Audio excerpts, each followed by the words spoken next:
Dear students, I hope you all are doing good at your home. Children, this is your duty to stay safe and be at your home only. Right, children? So, wasting no time, let's start. Let's continue our chapter number 4 of geography, Earth's structure. So, in the last video, I told you about the different layers of the earth, the mantle, core, and the crust, right? And the compositions we discussed. Now, in today's video, in today's class, we'll discuss, or I'll tell you about the different plates and the major plates of the world and plate tectonic movement, right? Okay, let's start. The continental crust is about only 20 to 70 kilometer thick, and that is made up of granite. Granite is igneous rocks, right? So the density of continental crust is about 2.7 gram per cubic centimeters. So silicon, aluminium, and magnesium all are the chief elements that make up the crust, right? So now there is a difference in a continental crust and oceanic crust. You know that the oceanic crust, the thickness is about 5 to 10 kilometers, whereas continental crust is about 20 to 70 kilometer thick, right? So the oceanic crust is made up of, basically it is composed of basalt. So basalt is what? Basalt is dark colored igneous rock, right? Now continental shelf or continental crust, that is made up of granite, and granite is also an igneous rocks, but the lighter granite means it is light in color, right? So this is the difference, and basically this crust is made up of different elements like silicon, aluminium, and magnesium, right?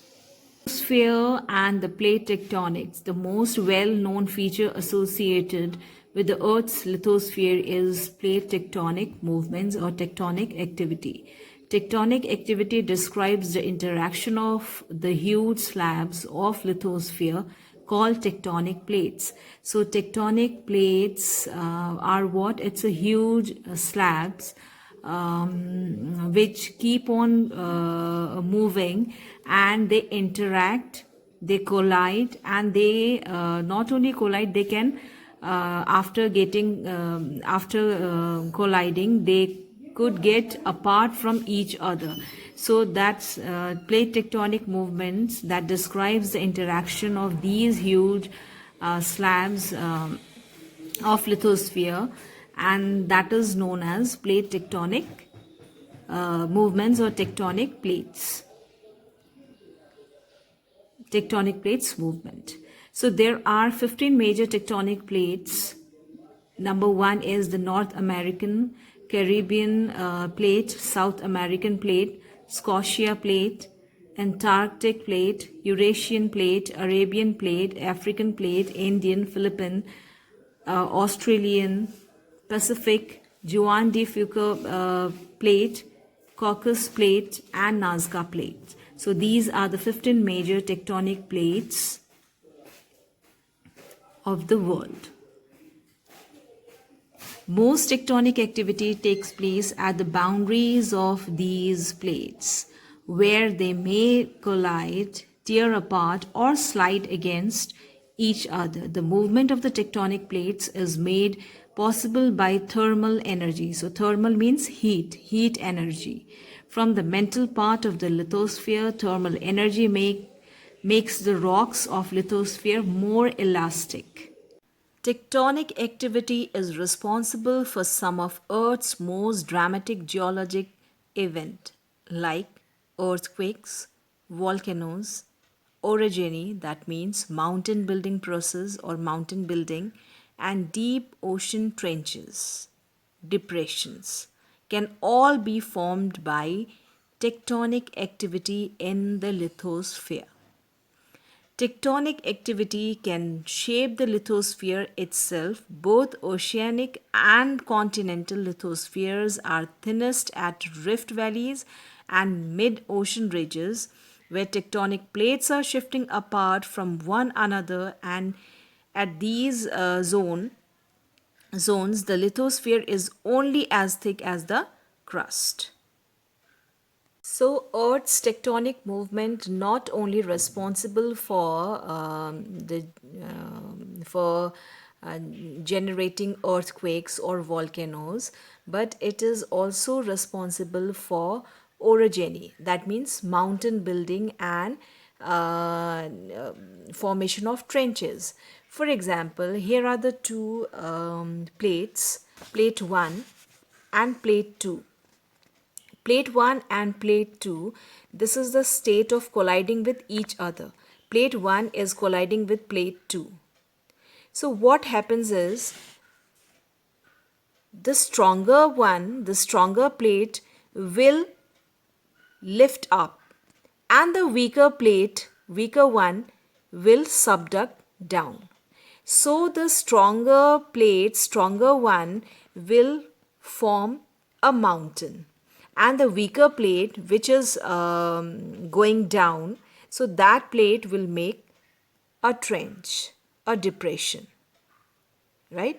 So this plate tectonic movements is responsible for the formation of mountain or the formation of trench, right? Okay.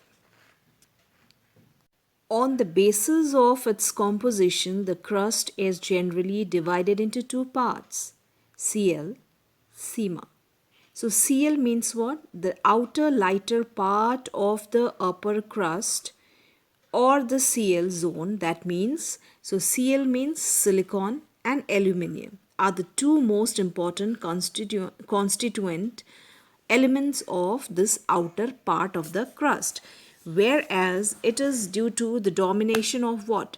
These two minerals, and those two minerals are silicon and aluminium, right? Okay, now the lower part of the crust, that is consists of silicon and magnesium. That is why it is known as SiMa. Si, silicon, and Ma stands for magnesium, right? The rocks forming the SiMa zone has density of about 3 to 3.4 gram cubic centimeter, and they are heavier than the rocks forming the CL zone. Average thickness of the zone is about only 40 kilometer. See this picture here. This is the structure of the crust, which consists of two parts. One is CL and the another one is SiMa. So CL is what? It's a layer which consists of silicon and aluminium, and in SiMa it consists of silicon and magnesium, right? Now let's do the comparative study of crust, mantle and core. Crust is what? It is the uppermost layer of the earth, mantle is the intermediate, and core is the innermost part of the earth, right? Now see, the thickness varies from 6 to 48 kilometer. Here it ranges from 35 kilometer to 2900 kilometer or 2900 kilometer, whereas the core is approximately how much? 7000 kilometer in diameter. And the crust is consisted of two parts, CL and SiMa. We have just done it just now. And now mantle is composed of dense and rigid rocks which have predominance of minerals like magnesium and iron.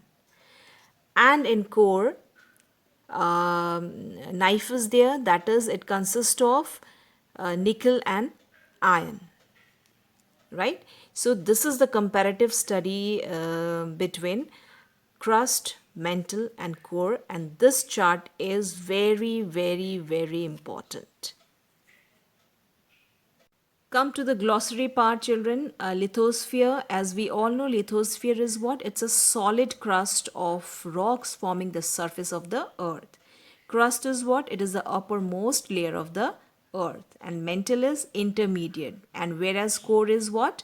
It's a innermost layer of the earth. It's not given there in the glossary, but I'm telling you, core is what? Core is the innermost layer of the earth, and you need to learn the thickness, um, as well as the minerals found on crust, mantle, and core, right? Okay.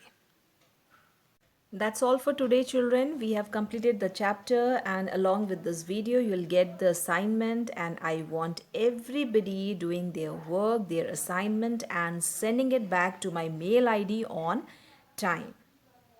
Okay, hope we'll meet soon in the next video with some new exploration, new facts, and with new chapter, right? Till then, bye.